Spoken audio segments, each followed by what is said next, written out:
What makes a sequel successful? Critical reviews? Box office success? Fan adoration? There's no one way to measure success, much like there's no one way to make a sequel. Because nobody just makes sequels anymore. Filmmakers walk a tightrope when making a sequel. Too familiar, and it's self-plagiarism. Too different, and it can alienate the audience. But sequels also give filmmakers the opportunity to expand the world and deepen its mythology. When done well, a sequel can even surpass the original. Hasta la vista, baby.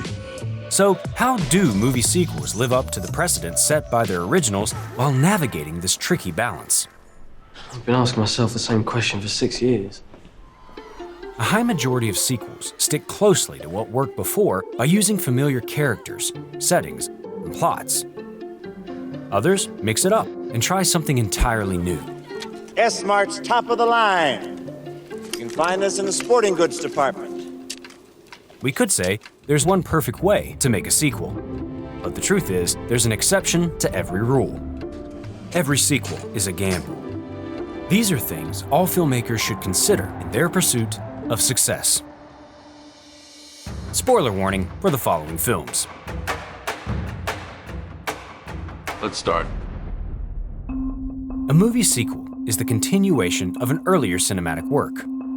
It differs from a reboot or a remake in how it continues the story.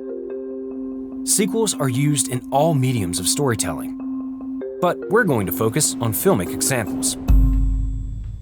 Where do we stop? The first consideration we're going to look at is the director. Same director, new director.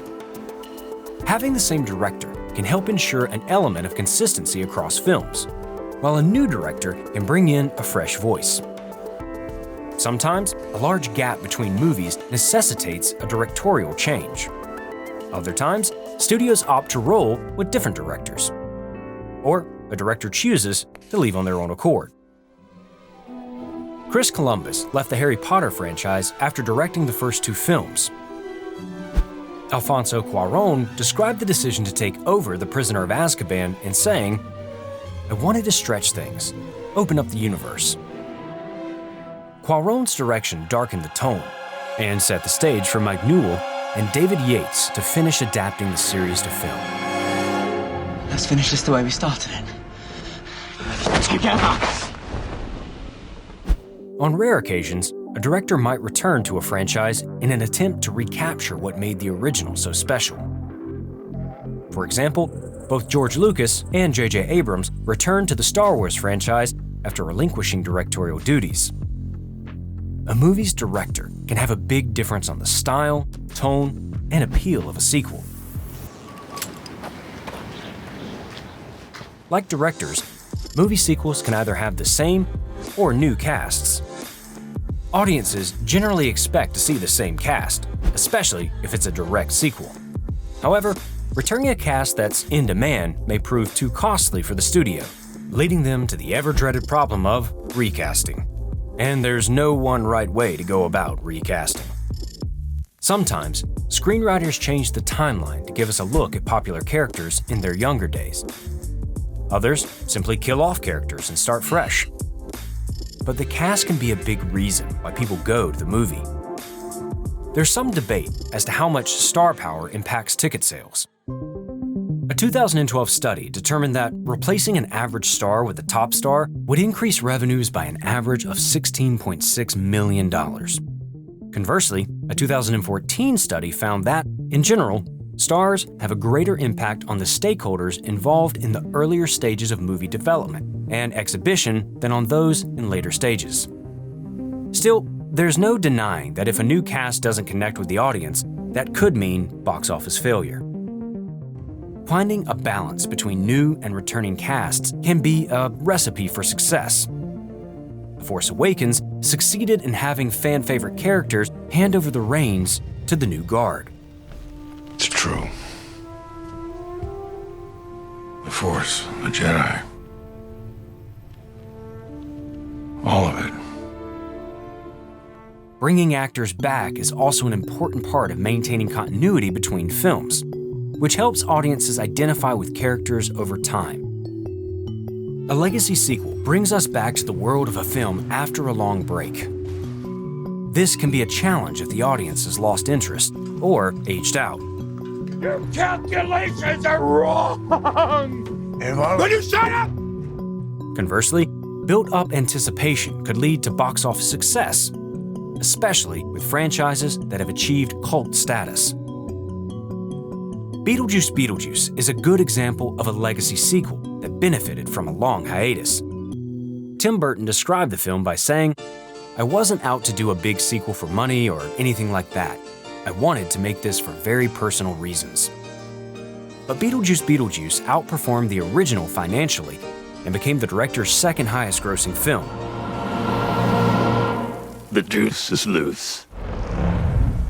Blade Runner 2049 followed up the story of its original by returning star Harrison Ford and introducing audiences to a new character played by star Ryan Gosling. The film received rave reviews and 2 Academy Awards. However, it flopped fantastically at the box office. The success of a legacy sequel can be impossible to predict. You can do just about everything right and still fail to meet expectations. Perhaps the best way to make a legacy sequel is to minimize risk via reduced budget. However, that's not always easy to do, as some actors need a healthy financial incentive to return to a character they thought they had buried. I'm back. Sequels are either planned or unplanned. This is only the beginning. A planned sequel can justify the continuation of the story and help structure its overall arc. Some studios greenlight sequels at the same time as the originals and have filmmakers shoot back-to-back to reduce costs. Peter Jackson famously shot the Lord of the Rings trilogy all at once. My next movie's going to be very simple. Whatever it is, it will be as simple as hell. I never, ever want to get involved in anything as complicated as that. This strategy of filmmaking can help keep casts together as studios negotiate contracts before filming. But if you're greenlighting a sequel before releasing an original, you need to be confident people are going to resonate with the material, because lack of interest could spell financial doom. Unplanned sequels are often made to capitalize on the success of the original. Why can't we remember a goddamn thing from last night? However, they can leave writers reeling for a story. I think it's happened again. If the plot and character arcs are resolved in the first movie, then a sequel may feel unwarranted or unneeded. On the other hand, sequels that follow up on unanswered questions can feel cathartic. At the end of Before Sunrise, we're left to wonder, what happened to these characters? Where did they go? And most crucially, did they ever get back together? Leaving things open-ended was fine, but updating us on those questions was a welcome addition. Hi. Hello. Richard Linklater originally wanted to make a bigger budget sequel, but failed to secure funding. He even remarked, "Before Sunrise is probably the lowest grossing film to ever spawn a sequel." That sequel, Before Sunset, became one of the most justified sequels ever made. Baby, you are gonna miss that plane. I know. Movies with hugely specific premises don't typically set up great sequels. There's a bomb on a bus.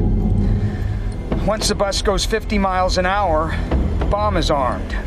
If it drops below 50, it blows up. Replacing a speeding bus with a speeding boat feels like an unsuccessful attempt at serialization. Movies with central characters and/or premises that can easily be replayed with different casts or all-new stories can effectively set up episodic sequels. For example, the Knives Out franchise did it with the whodunit genre, much in the vein of Agatha Christie's murder mysteries. 22 Jump Street lampooned the serialization of the police procedural in its end credits. This time, foreign exchange students. Awesome. In Russia. What? До свидания. Vodka soda. Sequels usually take place after the events of the original story. But a prequel is a type of sequel that takes place before the original. It can show a popular character's formative years, or explain how the world became the way we know it. Prequels can be used to juxtapose the past with the present.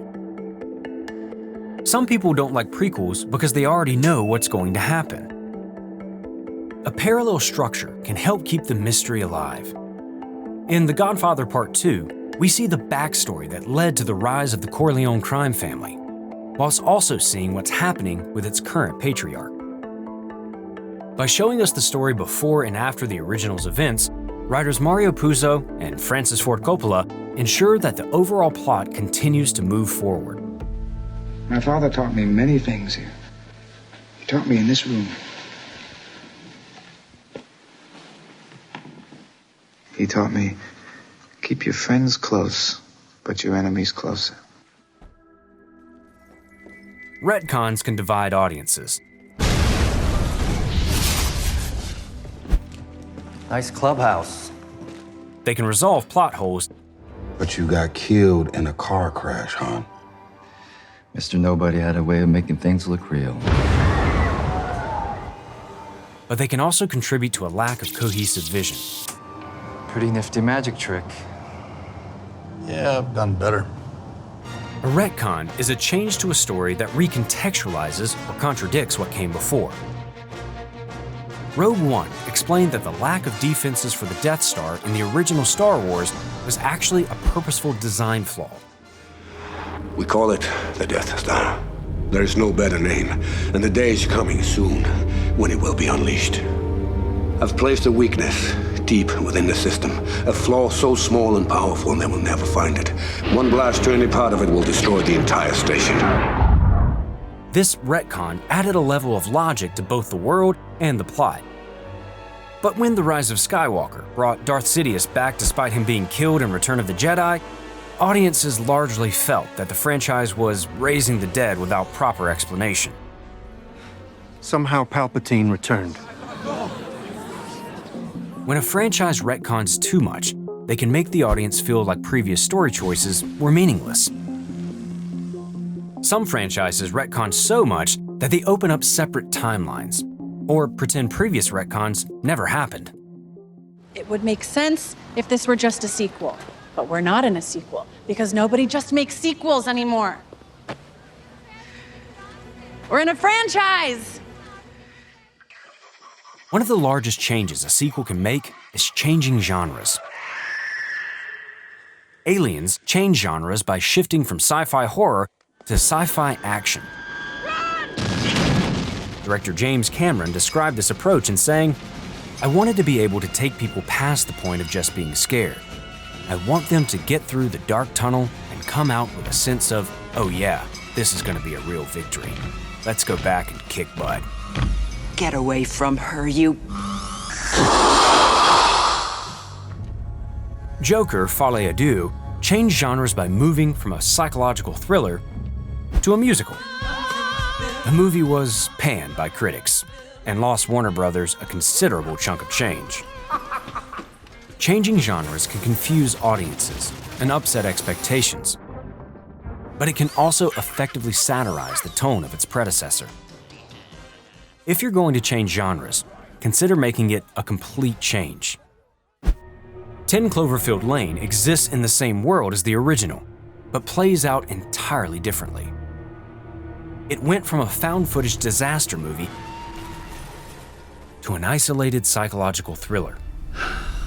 An attack means fallout, which contaminates the air above ground. That's how it works. Well, how long do we have to wait until it's safe? Depends on proximity to the closest blast, 1 year, maybe 2. The apparent mismatch makes sense since the script was originally written on spec, with absolutely no connection to Cloverfield. It wasn't until the script was bought by Paramount that it was retooled into a sequel. Out of all the changes a sequel can make, changing genre might be the biggest gamble, but when done well, can reinvigorate interest in the franchise. Sequels have a huge burden to bear, as they not only have to be engaging stories in their own right, but they also have to build upon their predecessors. Sequels approach the dilemma in different ways. It's difficult for a sequel to be entirely successful, but cinema history shows us approaches that have been used effectively. What are your favorite sequels?